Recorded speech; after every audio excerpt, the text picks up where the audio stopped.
कि अगर आपको आपकी ड्रीम फिजिक चाहिए इन द ईयर 2024, सो आपको सिर्फ 3 चीज़ों पे ध्यान देना है।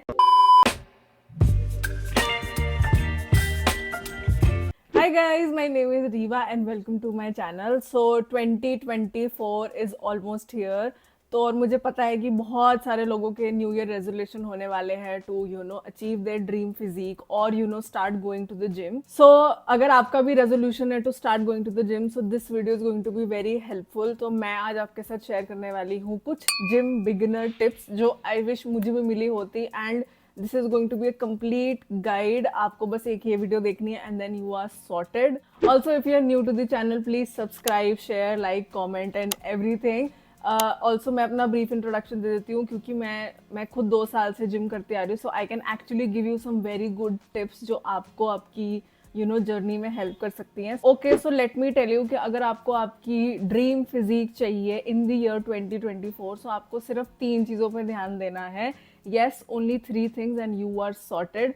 सो 3 चीज़ें क्या हैं? वो है, पहला तो आपका diet is very important. Second है आपकी exercise and third is sleep and recovery. So आज की वीडियो में मैं जिम एंड एक्सरसाइज पे फोकस करने वाली हूँ। So this video is going to be for those people जो जिम जाना शुरू करना चाह रहे हैं इन द ईयर 2024। सो चलो शुरू करें। ओके, सो सबसे पहली चीज़ जो आपको ध्यान रखनी है when you are stepping into the gym and you are starting any sort of workout, वो है वार्म अप। अब बहुत सारे लोगों ने ये गलती बहुत करी होगी कि वो ना स्टैटिक वार्म अप करते हैं। स्टैटिक का क्या मतलब होता है कि आप अपनी बॉडी मूवमेंट या एक पैटर्न को ना होल्ड करके रखते हो। जैसे अगर मैंने अपना हाथ ऐसे एक्सटेंड किया तो मैं इसको ऐसा होल्ड करके रखूँ, like that is static stretch. और हमें स्टैटिक स्ट्रेच हमेशा आफ्टर आ वर्कआउट करना है। जब भी हम कोई भी वर्कआउट शुरू करेंगे तो हमें सबसे पहले डायनामिक स्ट्रेचेस से ही शुरू करना चाहिए ताकि आपकी बॉडी थोड़ी वार्म अप हो जाए, as the name suggest. So beginners ये बहुत ज़्यादा गलती करते हैं कि उनको अगर बोल देना कि वार्म अप कर लो, लाइक, तो वो ना ये ऐसे ऐसे करने लगते हैं, विच इज़ नॉट राइट। एक प्रॉपर वार्म अप रूटीन रखो। वार्म अप आराम से आप 5 से 10 मिनट तो रखो ही रखो। तो अपर बॉडी वार्म अप्स में आ सकते हैं कि आप आर्म सर्कल्स कर लो, आप शोल्डर रोटेशन कर लो, आप रेजिस्टेंस बैंड की हेल्प से बहुत अच्छा डायनामिक वार्म अप कर सकते हो। And same goes with leg days. अब लेग डेज पे आप बॉडी वेट स्क्वाट्स कर सकते हो। तो वार्म अप बिल्कुल स्किप नहीं करना है जब भी आप जिम में जा रहे हो या कोई भी एक्सरसाइज परफॉर्म कर रहे हो। Warm up is a must. Warm up को प्रायोरिटी बनाना शुरू करो, उससे आपकी इंजरी के चांसेस भी डिक्रीज होते हैं एंड आपका एक्चुअली वर्कआउट भी उतना इफेक्टिव हो जाता है। So the second point is कि following a workout routine. Workout routine से मेरा ये मतलब है एक प्रॉपर प्लान बनाना कि आपका एक प्रॉपर एक वर्कआउट शेड्यूल बना रहे। ऐसा नहीं हो सकता कि एक हफ्ते आपने कोई शेड्यूल फॉलो किया, देन सेकेंड वीक आप कुछ और कर रहे हो, देन थर्ड वीक आप कुछ और कर रहे हो। अगर आप इतना चेंजेस करोगे आप कहीं प्रोग्रेस नहीं कर पाओगे। So stick to 1 workout routine. मैं पर्सनली बिगनर्स को सजेस्ट करूंगी to do 3 to 4 days, that's it. उससे ज़्यादा वर्कआउट मैं नहीं सजेस्ट करूंगी करना। सो मेरे हिसाब से आप शुरू कर सकते हो with 3 day split. 3 day split में आप ये कर सकते हो कि आप तीनों दिन फुल बॉडी स्प्लिट फॉलो कर सकते हो। Please stick to workout routine. अपने वर्कआउट्स को इतना स्विच अप नहीं करना चाहिए when you are starting out, and उस रूटीन के साथ स्टिक करके आप उसमें ज़्यादा अच्छा प्रोग्रेस भी कर सकते हो। सो ठीक है, आपने वार्म अप भी कर लिया है, आपने अपना एक वर्कआउट रूटीन भी बना लिया है। सो अब आपने क्या करना है, जब आप अपना वर्कआउट शुरू करने जाओगे, so you are going to focus on lifting weights and not cardio. Yes, please, it's 2024. We need to start lifting weights. मुझे बार बार ये चीज़ बोलने की ज़रूरत नहीं है कि क्यों लिफ्टिंग वेट्स आपके लिए ज़्यादा ज़रूरी है। I mean, I am not demeaning any other form of exercise. ना मैं कार्डियो को शेम कर रही हूँ, ना मैं योगा को कर रही हूँ, but you need to actually go and hit the gym. And मुझे ऐसा लगता है पर्सनली, अगर आप जिम जा रहे हो ना, तो जिम जाने का आपका सिर्फ सोल पर्पस होना चाहिए टू लिफ्ट वेट्स। अगर तुम जिम जा रहे हो सिर्फ ट्रेडमिल पे चलने के लिए, सिर्फ साइकिलिंग करने के लिए, सिर्फ जूम्बा करने के लिए, it is a waste of money. That is just my opinion. मुझे लगता है कि अगर आपको सिर्फ कार्डियो ही करना है या आपका सिर्फ कार्डियो ही प्रेफरेंस है, इससे बेटर है कि आप पार्क में वॉक कर लो, आप एक साइकिल खरीद लो। Like there is no point of going to the gym अगर आप सिर्फ कार्डियो ही करने जा रहे हो। I personally feel it's a waste of money and it's a waste of time. आप प्लीज़ अगर जिम जा रहे हो, आपका सोल पर्पस सिर्फ होना चाहिए lifting weights and not overdoing cardio और overdoing those type of exercises. आप योगा अपने घर पे भी कर सकते हो। Please save money also. मतलब मुझे ऐसा ही लगता है कि अगर जिम जाना ही है तो लिफ्टिंग वेट्स तो सबसे पहली प्रायोरिटी होनी चाहिए। If you are my viewer, I am damn sure आप वेट्स लिफ्ट ही करने जाओगे जिम, और वही आपका गोल होना चाहिए। Okay, so with that thing in our minds clearly कि हम सिर्फ और सिर्फ लिफ्टिंग वेट्स को प्रायोरिटाइज करेंगे। अगेन मैं ये भी चीज़ बोल दूं कि आई एम नॉट सेइंग कि आपने कार्डियो बिल्कुल नहीं करना, या आपने डांस नहीं करना, आपने योगा नहीं करना, whatever. I am saying always prioritize weights over anything else for the matter. तो उसी से मेरा अगला पॉइंट निकल के आता है, दैट इज जब आप वेट लिफ्टिंग शुरू करोगे you are going to focus on compound movements. अब कंपाउंड मूवमेंट्स क्या होते हैं? कंपाउंड मूवमेंट्स वो मूवमेंट्स होते हैं जो मल्टीपल मसल ग्रुप्स को टारगेट करते हैं, जैसे कि बेंच प्रेस हो गया, पुशअप्स हो गए, पुलअप्स हो गए, बेंट ओवर रो, डिप्स, ये सारे के सारे कंपाउंड मूवमेंट्स है। डेडलिफ्ट, स्क्वाट्स हमने सुना ही होगा बहुत ज़्यादा, एंड इस पे सबसे ज़्यादा आपको ध्यान देने की ज़रूरत है। एंड सारा आपकी जो टाइम, एनर्जी, एफर्ट है वो सब आपको 80% तो कंपाउंड मूवमेंट्स में ही लगानी चाहिए। 20% आप अपनी आइसोलेशन मूवमेंट्स कर सकते हो। आइसोलेशन मूवमेंट्स क्या होती है? जो सिंगल मसल टारगेट कर रही है, जैसे लेग एक्सटेंशन हो गया, लेग कर्ल हो गए, किक बैक्स हो गई, ये सारी आइसोलेशन मूवमेंट्स है।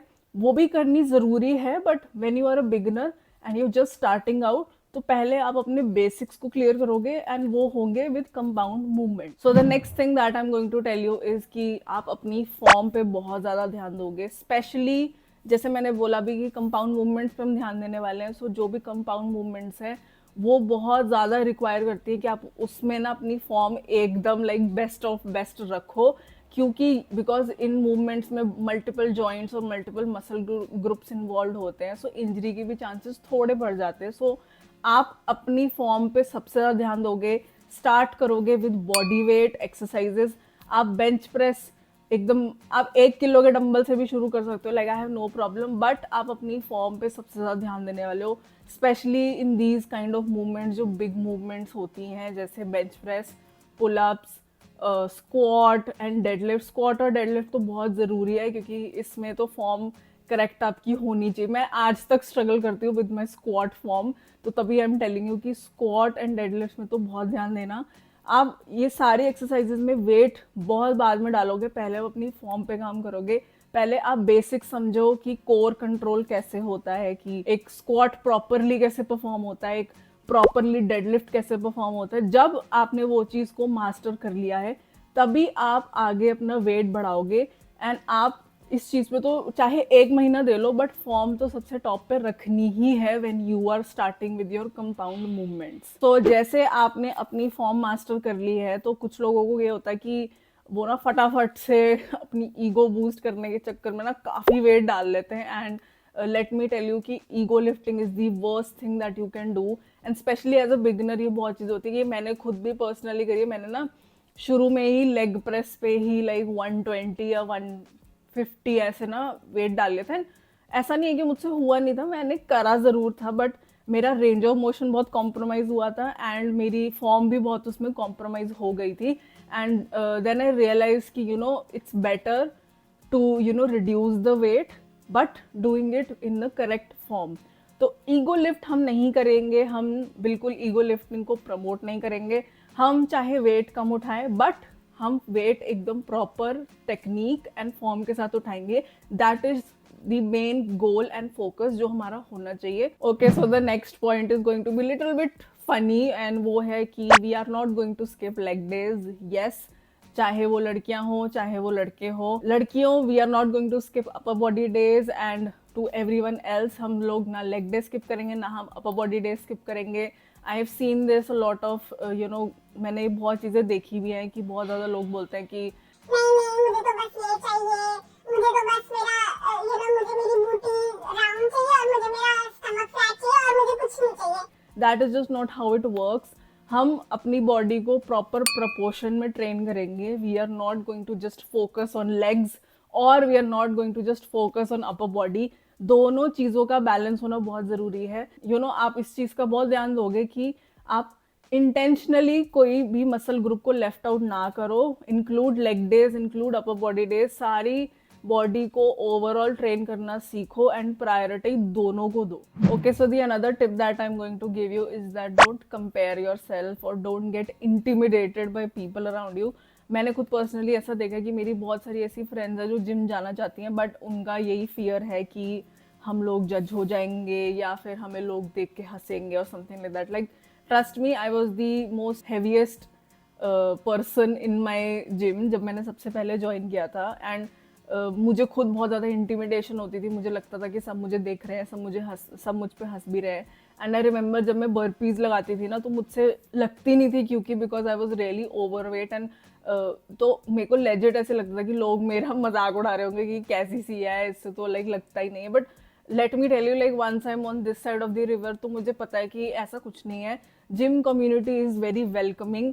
ऐसे बहुत ही आपको कम लोग मिलेंगे जो एक्चुअली में मजाक उड़ाए या ऐसी चीज़ें करे. But most of the time there are a lot of good people in the gym जो आपकी हेल्प भी करेंगे, जो आपको मोटिवेशन भी देंगे एंड जो एक्चुअली में आपको पुश करेंगे to reach your goal. So don't get intimidated. ठीक है, अगर हमें अपनी ड्रीम फिजिक अचीव करनी है, so we need to get uncomfortable. That is the first step. Uncomfortable में ही ग्रोथ है. अगर हम अनकंफर्टेबल नहीं होंगे, हमारी ग्रोथ नहीं हो सकती.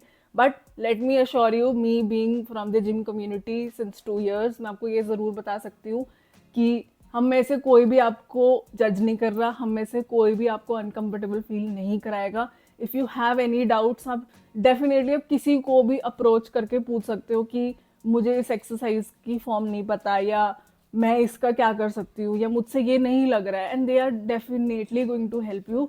सो ये थॉट अपने मन से निकाल दो कि अगर मैं जिम जा रहा हूँ या जाऊँगा तो मुझे लोग जज करेंगे या मेरे को देख के हंसेंगे. अरे हम सब वहाँ पे अपने आप को बेटर करने आ रहे हैं. एंड हम सब ने कहीं ना कहीं से शुरू किया है. I started from 90 kgs, so don't worry, okay, we are all in this together. Okay, so the next point is, after आपने अपना सारा वर्कआउट कर लिया है, आपने वार्म अप भी कर लिया, आपने कंपाउंड मूवमेंट्स पे भी फोकस कर लिया, आपने अपनी फॉर्म भी बढ़िया रखी है. सो जब आपका वर्कआउट खत्म हो जाएगा, हमें कूल डाउन पे भी ध्यान देना है. डोंट स्किप योर स्ट्रेचिंग, ना ही प्रायर वर्कआउट ना ही पोस्ट वर्कआउट. अब जो पोस्ट वर्कआउट स्ट्रेचेस है उसमें आप ज़रूर अपने स्टैटिक होल्ड्स कर सकते हो. स्टैटिक वही कि आप एक ही पोजीशन पे थोड़े टाइम के लिए अपनी बॉडी को ऐसे रखते हो, लाइक होल्ड करके. वो मूवमेंट्स आप ज़रूर इसमें ऐड कर सकते हो. And you should definitely add. There are a lot of stretches जो हमें करनी चाहिए. लाइक मैं पर्सनली फुल बॉडी स्ट्रेचेस ही करती हूँ आफ्टर माई वर्कआउट. सो इसका भी हमने ध्यान देना है, हमने स्किप नहीं करना है. क्योंकि जब हम लोग बिगिनर्स होते हैं ना, एक तो पहली बार हमने कभी वेट नहीं उठाया, एंड बहुत ज़्यादा ये कंप्लेंट भी आती है ना कि भाई मैंने वेट मारा तो वो क्रैम्प्स पड़ गए हैं, मेरे को ये हो गया है, वो हो गया. तो वो डॉम्स कहते हैं उसको, delayed onset muscle soreness. And वो ना शुरू में ज़रूर आएगी क्योंकि हमारी बॉडी को तो आदत नहीं होती है. बट हम लोग उसको रिड्यूस कर सकते हैं विद गुड स्ट्रेचेस. एंड तो स्ट्रेचेस बिल्कुल स्किप नहीं करने, ना ही शुरू में ना ही बाद में. तो ये चीज़ का भी बहुत ज़्यादा ध्यान रखना. Okay, so the last tip that I am going to give you is cardio के बारे में. सो कार्डियो को भी हमें स्किप नहीं करना है. मैंने ये चीज़ मैं बहुत टाइम से बोल ही रही हूँ कि हम लोग प्रायोरिटी पे वेट ट्रेनिंग को रखेंगे, चाहे हम वेट लॉस कर रहे हो या वेट गेन कर रहे हो. बट हमें कार्डियो में भी इक्वली अपना ध्यान देना ही है. ऐसा मैंने बहुत लोगों को देखा है कि सिर्फ वेट्स उठा लेंगे and then they will just leave, like बिल्कुल ही कार्डियो नहीं करते. एंड उसका एक बहुत मल्टीपल रीजंस भी हो सकते हैं. क्या पता कि उनके डेली स्टेप्स ही पूरे हो जाते हो, 10,000 स्टेप्स वो कर लेते हो, and that is enough of a cardio. So cardio में भी आपको कुछ ज़्यादा फैंसी करने की ज़रूरत नहीं है. एक्चुअली में like walking is the best cardio. That is what I feel. अगर आप अपना वॉकिंग भी कर लो ना दिन में थ्रू आउट, तो आपको एक्चुअली में जिम में स्पेशली कार्डियो करने की ज़रूरत नहीं है. But if you like doing cardio तो डेफिनेटली आप एक दिन ऐसा अपना HIIT सेशंस रख सकते हो जहाँ पे स्प्रिंट्स हो, जंपिंग जैक्स हो, बर्पीज हो. क्योंकि कहीं ना कहीं ये आपके कोर कंट्रोल में भी हेल्प करते हैं. मेरे को बर्पीज ने भी काफ़ी हेल्प की थी इस चीज़ में. एंड ऑब्वियसली कार्डियोवैस्कुलर हेल्थ के लिए हम करते हैं. So your heart is also muscle which needs to be trained. तो कार्डियो आपको जो भी फॉर्म पसंद है वो बिल्कुल आप ऐड कर सकते हो, but you are not going to over do it. ठीक है, ओवरडू नहीं करना है, ऐसा नहीं करना कि हम 2-2 घंटे तक ट्रेडमिल पे ही हैं। एंड लेजिट मैंने ऐसे लोग देखे जो जिम आते हैं and they are on the treadmill since like 1 hour, like 1 hour 2 घंटे तो वो ट्रेडमिल पे ही होते हैं। So that is just too much, ठीक है। आधा घंटा cardio is more than enough. And एक दिन की बात नहीं करूँगी, एक दिन में आप आधा घंटा कार्डियो करो, मुझे वो भी टू मच ही लगता है। आई थिंक एक दिन में आप 10 से 15 मिनट की इंक्लाइन ट्रेडमिल वॉक कर लो इज मोर देन इनफ। बाकी आपकी चॉइस है, अगर आपको ज़्यादा कार्डियो करना आप कर सकते हो, but again like you need to understand कि यू नो आपकी बॉडी के लेवल्स कैसे। जैसे आई रिमेंबर जब मैं खुद ओवरवेट थी तो ये काफ़ी सजेस्ट भी किया जाता है that if you are overweight you should not run on the treadmill, क्योंकि ऑब्वियसली आपकी नी जॉइंट्स पे बहुत ज़्यादा उस पर यू नो एम्फोसिस आता है। मेरे साथ ना एक्चुअली हुआ भी था, मैंने ना शुरू में बहुत ऐसे में रनिंग भी करती थी ऑन द ट्रेडमिल, तो ना मेरे शिन्स में बहुत पेन होने लग गई थी। और ये बात मैंने बोली भी थी अपने ट्रेनर को कि ऐसे मेरे को बहुत पेन सी हो रही है, तो उस वजह से भी मैंने छोड़ दी थी running. And now like I have slim down थोड़ा सा, तो मैं अब रनिंग कर लेती हूँ। बट अपनी हेल्थ और अपनी यू नो ओवरऑल वेलबींग के हिसाब से ही आप कार्डियो चूज करो। अब ना हमें अपनी बॉडी की यू नो चीज़ों को सुन के ही कार्डियो इनकॉर्पोरेट करना है, but we are not going to skip cardio as well. Okay guys, so with that मेरी सारी जिम टिप्स खत्म होती है। और अगर आपको कोई भी डाउट है आप कमेंट में ज़रूर बता दो and I will reply to your comment and I will be happy to solve the query. So I hope you guys enjoyed this video and I hope you guys कि आपको कुछ सीखने को मिला हो। And I hope and I wish you all the best कि आप अपना जिम जर्नी जल्दी से जल्दी शुरू करो and you know actually achieve the kind of body that you know dream of. So please like this video, please subscribe to the channel and मैं दूसरे parts भी इसके लाऊंगी जिसमें मैं डाइट एंड रिकवरी भी कवर करूंगी। So if you want those parts उसके लिए भी कमेंट कर दो। So I'll see you in the next video. Till then, bye, take care.